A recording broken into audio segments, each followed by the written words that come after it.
सवाल ये हो रही है कि पहले ज़रूरी है, अकीका होना ज़रूरी है?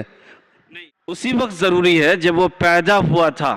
जब अभी वो एक छोटा सा बच्चा था, अभी उसकी पैदाइश हुई थी, तो उस वक्त मुनासिब ये था, बेहतर ये था, उसके लिए सूटेबल ये था कि अकीका कर लिया जाता। लेकिन चूंकि वक्त निकल जाता है और फिर लोग ये चाहते हैं कि ईद उल अज़हा के मौका पर अब कुर्बानी होगी या नहीं होगी अकीका के बगैर, तो अकीका किया है या नहीं किया है, अकीका हुआ है या नहीं हुआ है, कुर्बानी अगर कर इसलिए रखा गया है ताकि मुसलमान कुर्बानी के ज़रिए से अल्लाह को ये बताए कि अल्लाह आपने अभी अभी हमें हुक्म दिया जानवर ज़बह करने का, हम जानवर ज़बह कर रहे हैं, और या अल्लाह आप जिन चीज़ों का हुक्म करेंगे हम वो चीज़ कुर्बान करने के लिए तैयार होंगे। गो के कुर्बानी ये दर्स देती है, कुर्बानी ये तरबियत और ट्रेनिंग देती है कि मुसलमानों